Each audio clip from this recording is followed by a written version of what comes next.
Hey everybody, this is Jeremy Siskin. I'm the author of Playing Solo Jazz Piano and Jazz Piano Fundamentals, both of which are available at jeremysiskin.com. Probably this is the last video where I'm going to say you can sign up for my 32-session jazz class. I have both beginning and intermediate level jazz classes available through my community college. I'll put a link in the description, or you can go to jeremysiskin.com/jazz class to learn more. But today, you're looking at the face of somebody who recently learned something new, and I'm excited to share it with you.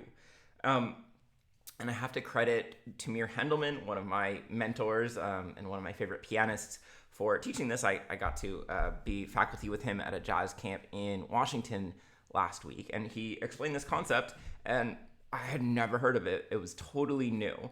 And so I guess first I'll ask you for your patience with me as I kind of wrestle with it, but hopefully I've got it down well enough that I can do it justice. So let's sketch some stuff out here. So the idea here is this is called the most consonant scale theory. I'm sure there's other names.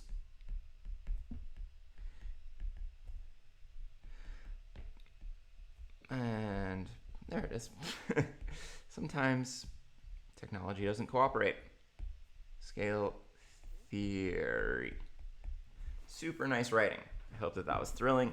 And the idea is that we're going to find the most consonant scale for any chord type. And this is particularly useful if we don't have a tonal situation. And for those of you who watched my recent video about me thinking through tonal scales, I'm going to kind of review it on the left side of this paper here. So for tonal scales, the odd numbers, the 1, 3, 5, and 7, I believe, these are going to be from the chord, right? If we have a C major chord, we're going to need a C, E, G, and B in there. The even numbered notes are going to be from the key. So if we're in the key of C major, then we're going to fill in with notes from a C major scale, right? If we have a G7 and we're in the key of C major, we'll fill in those odd number notes with notes from the C major scale. My pen just went flying, you guys. I need to get it. This is embarrassing. Okay, this is good content, right? Such good content.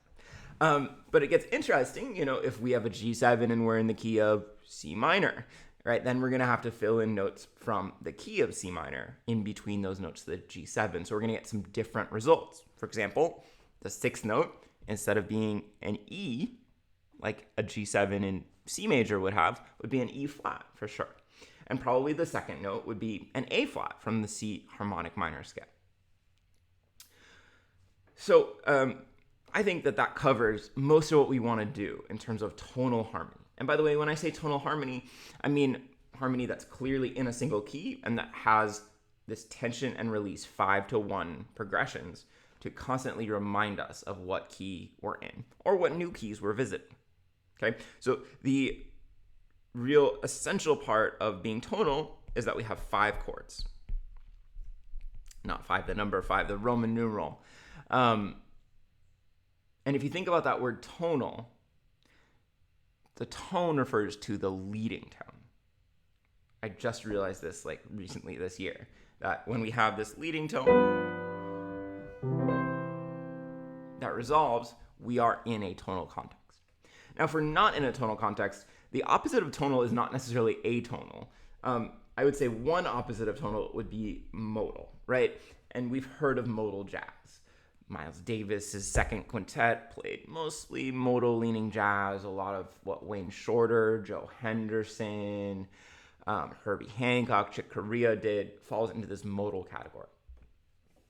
And we know that something is modal if it doesn't necessarily have very many leading tones. In modal jazz, for example, we see a lot of sus7 chords instead of dominant 7th chords. And so this most consonant scale theory would apply principally when we're in a modal context or when we want to go a little bit outside of our traditional tonal scales. And so here The odd numbers are still going to be the notes of the chord, right? We almost always want to have notes of the chord in our scale because scales kind of fit over chords. In fact, one of the things that Tamir said was that scales are like blankets, which we put over chords, and they always kind of reflect the shape of the chord, but, have a little bit of wiggle in them. I think Tamir said that's from Randy Halberstadt's book, and I want to give a shout out to Randy. Now, here's where we get interesting. The even numbers can't really be from the key as we're thinking about scales in a modal context. So where do we get them from? Well, we're going to form the most consonant scales, and the most consonant scales aren't going to have half-step rubs when we can avoid them. So the even numbers are going to be a whole step above the last odd number.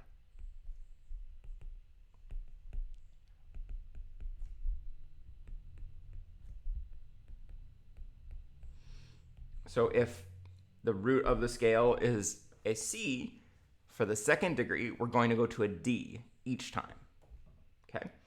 And this theory might not be familiar, but a lot of the scales that we get through this theory will be. So I want to transition to a different camera angle, be prepared to be dazzled, and I'm going to show you how this would work for some different scales, or for some different chord types, I should say.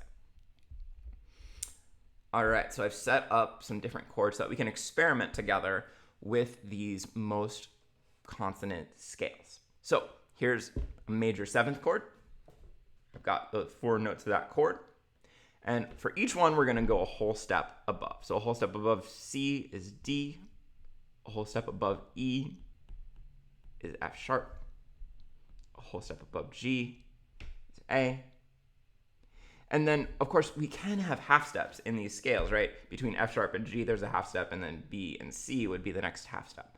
We're just going to avoid having a half step above any chord tones. So for most of you who know some jazz theory, this scale should look pretty familiar. This is the Lydian scale. And it is probably the most consonant scale that we could play on a major seventh chord, and it is frequently the scale in modal jazz that we choose on a major seventh chord. Moving right along, dominant chord. So this is a C dominant seventh that I've laid out for you here. And I'm going to go a whole step above C to D. A whole step above E is going to be F sharp. A whole step above G is A. And then we get to B flat.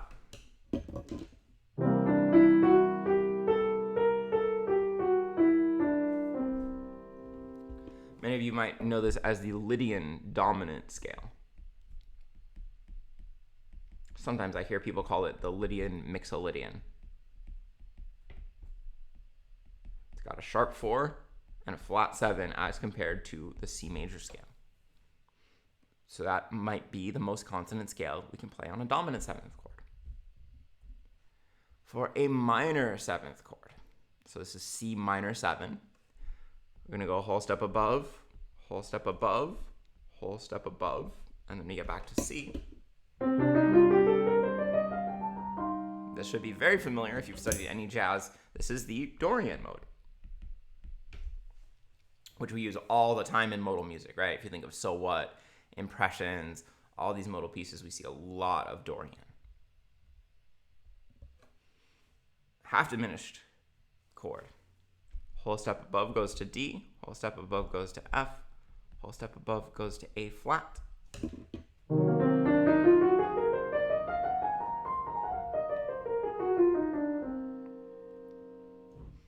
What scale is this? I've heard it referred to as different ways. It's either Locrian natural 2 or the Locrian raised 2. But it's the Locrian scale with that second scale degree, this being the note from the major scale, rather than, as in the Locrian mode, it would be a D flat. This diminished chord, very interesting. Whole step above C is D, whole step above E flat is F, whole step above G flat is A flat, and now we actually have room. Whoop, sorry, got too excited. We actually have room to go a whole step above that A, so we could make this 8-note scale. Does it look familiar? Pretty interesting.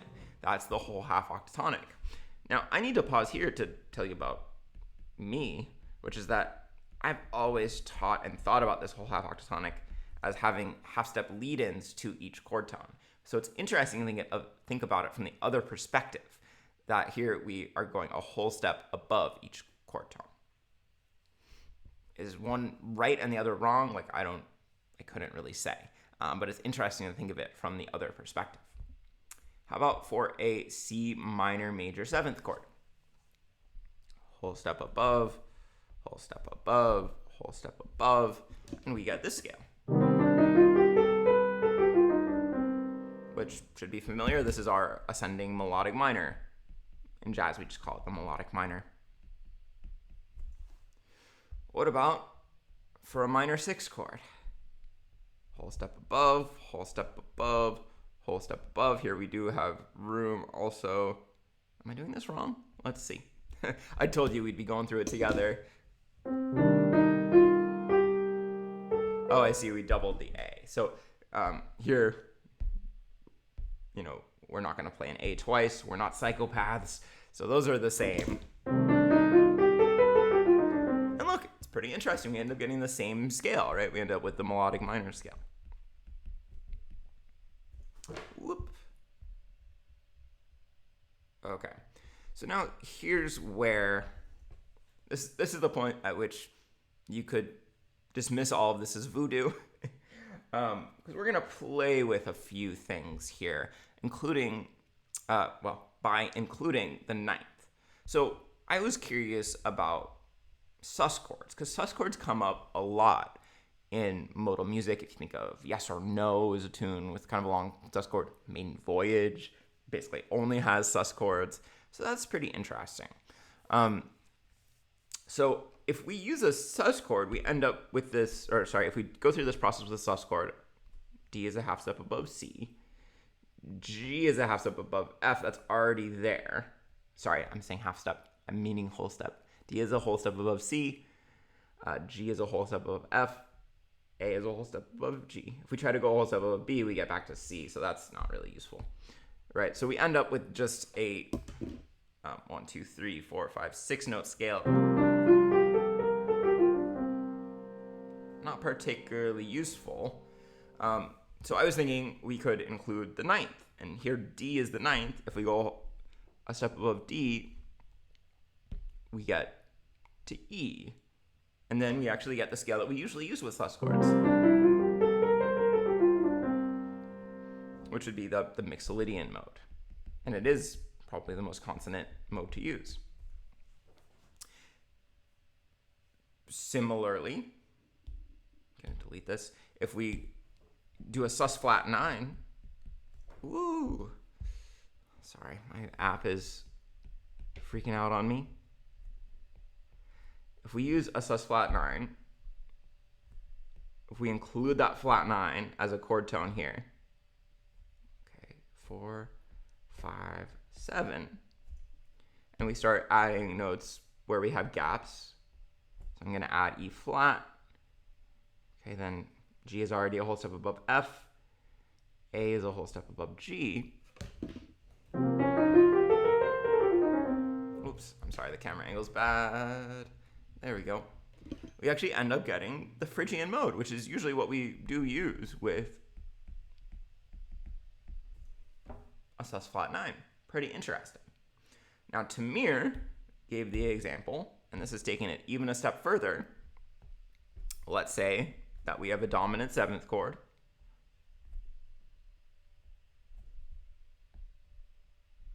Woo. With a flat 9. What scale do we get here? Okay, so I'm going to go a whole step above that D flat. Whole step of E is F sharp. Whole step of G is A. And now we have this scale.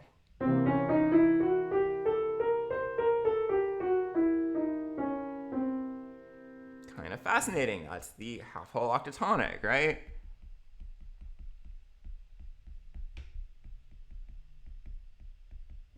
Or some people call it the diminished scale. 1, 2, 3, 4, 5, 6, 7, 8. Yeah. Or what if we have a dominant seventh? And here's where I'm really getting ahead of myself with a flat 9. Here's the third, and a flat 5. Well, let's see. Okay, so we're going to go a whole step above this one. We get E flat. This already has a whole step above this one is A flat. What scale do we get? This would be what we think of as the altered scale, or the super Locrian. So this was a C7, flat 5, flat 9, and we end up with the altered scale, or some people call it the diminished whole tone as well. Okay, so at this point, you're either like amazed, or if you're like me, you're kind of thinking like, well, you're making all these choices to get these scales. And do I have the answer as to whether this is like the secret theory to everything, or whether it's just kind of like we're reverse engineering the scales that we already used? Maybe it's a little bit of both. I don't really know. But I think it's kind of a fun idea to play around with. And it is kind of amazing if we just go back to this original graph, that I feel like between these two systems, which are really simple, you can really get all the scales that you need without knowing a ton of fancy names. So remember, on the tonal side, the odd numbers will be notes of the chord, the even numbers will be notes from the key. And from the modal side, the odd numbers are notes from the chord, and the even numbers will be whole steps above the previous note. So I invite you to play around with these concepts however you see fit. And of course, if you enjoyed my teaching here, you'll really enjoy jazz piano fundamentals, playing solo jazz piano, as well as my class through Fullerton College. This is probably your last chance to apply before it gets a little bit dicey in terms of timing. So thanks for your eyes and your time. Like, comment, let me know what you think. Maybe you think this was total BS. I'd be interested to hear that too. And I'll see y'all soon.